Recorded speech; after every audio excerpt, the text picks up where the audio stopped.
Fala, filhotes, vocês estão vivos? No vídeo agora nós vamos falar um pouquinho sobre as repúblicas americanas, né? Para expressar a mudança, nada como uma nova linguagem, buscava-se romper com as antigas hierarquias por meio de um novo vocabulário que ressaltasse a igualdade entre os homens. A fonte de inspiração era a Revolução Francesa. Veja o que nos conta Tolenari, um cronista francês que acompanhou todas essas mudanças, conforme citado por Ilmar Matos e Luiz Afonso de Albuquerque no livro Independência ou Morte. Em lugar de vossa mercê, disse vós. Simplesmente, em lugar de senhor, é-se interpretado pela palavra patriota, o que equivale a cidadão e ao tratamento de tu.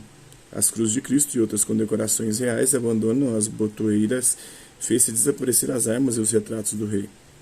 A expansão do movimento por outras províncias do Nordeste, a ideia de criação de uma república em moldes federativos, como já ocorreu nos Estados Unidos da América, no ZEL, né? Na federação, cada estado possui uma ampla autonomia perante o poder central. Pensou-se inclusive na construção de uma capital para esse novo país. Tudo isso, no entanto, durou muito pouco. A repressão organizada pelo governo joanino foi eficaz e em maio a revolução já havia sido derrotada em todo o Nordeste. Mas não bastava a derrota militar. O movimento havia tomado uma dimensão que inquietara o governo. Era importante reafirmar o controle sobre a região. Daí a necessidade de uma repressão exemplar, esquartejamentos, fuzilamentos e prisões. Apesar disso, o clima revolucionário em Pernambuco não se esgotou em 1817. Vários líderes da insurreição, mais tarde libertados e anistiados, iriam ter um importante papel nas lutas pela ruptura política com Portugal e em outro grande movimento de caráter republicano, a Confederação do Equador, que ocorreu em 1824.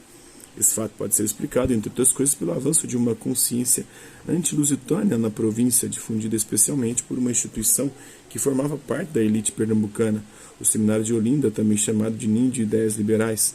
Ocorreu o que o historiador Carlos Guilherme Mota denominou de a descolonização das consciências. Ainda em 1817, o sonho da República Pernambucana nordestina foi desfeito. Mas em grande parte da América, naquele mesmo momento, o sonho republicano estava virando realidade com a ajuda de alguns revolucionários de 1817, como veremos adiante, né? O trabalho do historiador, como você tem visto, é baseado em fontes históricas. Em todos os nossos vídeos você vem tomando contato com algumas delas, né? Mas não basta reunir um grande número de fontes para então escrever história. O fundamental do trabalho do historiador é obter e reunir fontes para responder a uma determinada questão, a um determinado problema, senão a história seria simplesmente uma mera reunião de dados. Além disso, as questões a que o historiador que o historiador procura responder estão em geral relacionadas com as preocupações do seu próprio tempo. Imagine-se agora tendo de escrever a história da independência da América Espanhola. Se você quisesse escrever sobre tudo, certamente seria soterrado pelas fontes. Existem milhares delas. Além disso, a independência, apesar de ter sido um processo interligado, teve características particulares em cada colônia. Como sair dessa? Há apenas dois caminhos, ou escolher um caso que sirva de modelo, ou partir para explicações de natureza geral. Qual você escolheria? Depende, é claro, das questões a que você deseja responder. Nossa preocupação central nesta aula, nesse vídeo, é tentar compreender por que a América seguiu o caminho da República e não da monarquia como o Brasil. Ora, como esse fenômeno foi geral, a melhor estratégia será escolher a segunda das opções propostas. Você não faria o mesmo? Em vídeos anteriores já falamos que as principais características da América Espanhola foram a utilização do trabalho compulsório indígena e o rígido controle do comércio externo das colônias. No século XVIII, essa situação começou a se modificar. O exclusivismo comercial, o pacto colonial, foi sendo gradativamente superado, seja por pressões de outras potências europeias em busca de mercado, seja por necessidades da própria metrópole, que se mostrava incapaz de abastecer e manter seu enorme império colonial.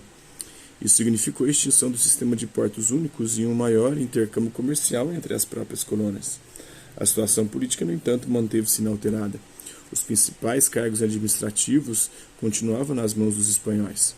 Como na América Portuguesa, as elites nativas da América Espanhola, os chamados crioulos, começaram a se afastar cada vez mais dos interesses metropolitanos no final do século XVIII. Por outro lado, a independência dos Estados Unidos, a Revolução Francesa e o avanço do liberalismo abriram-lhes novas possibilidades de atuação. Não havia, no entanto, nenhum elemento que reunisse os diferentes interesses das elites crioulas, que, quando muito, expressavam seu descontentamento com movimentos de caráter regional. Foram as mudanças na conjuntura externa, ou seja, os graves conflitos internos vividos pela Espanha entre 1807 e 1805, que modificaram substancialmente a dinâmica das lutas pela independência na América Espanhola.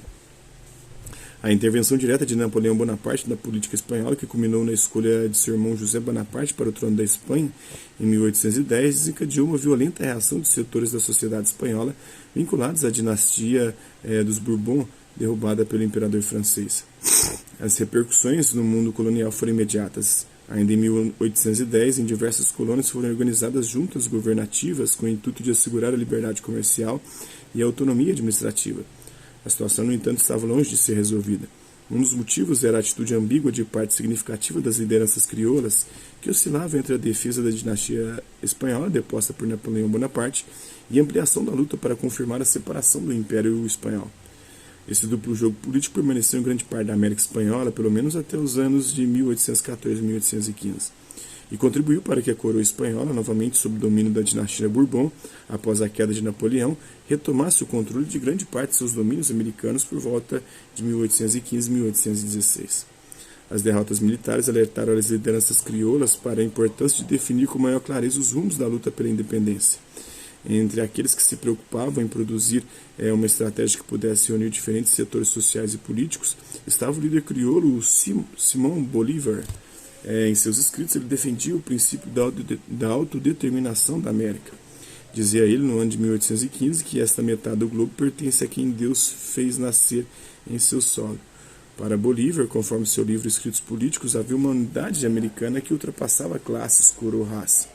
Estamos autorizados desse modo a crer que todos os filhos da América Espanhola, quaisquer que sejam sua cor e condição, estão ligados por um afeto fraternal e recíproco que nenhuma maquinação poderá alterar. Até o presente, admira-se a mais perfeita harmonia entre os que nasceram neste solo no que diz respeito à nossa questão. Não é de se temer que no futuro aconteça o contrário, porque então a ordem estará estabelecida.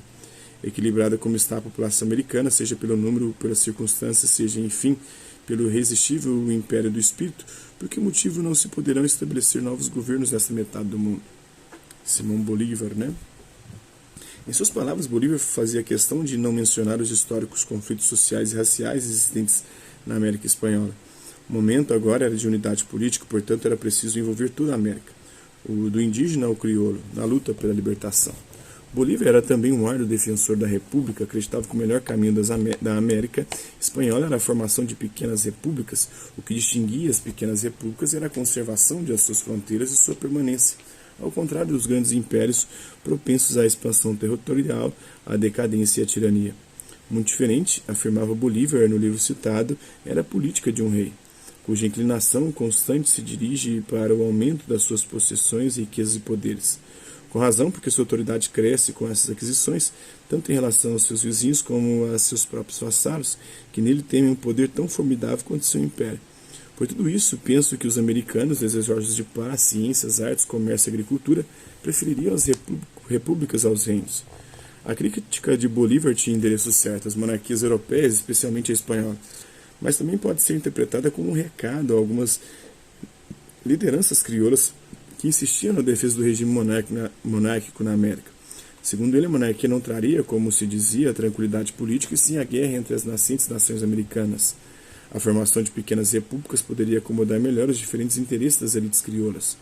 Em 1816, após um breve exílio na Jamaica e no Haiti, Bolívar voltou à Venezuela para liderar a luta pela independência em grande parte do norte da América Espanhola.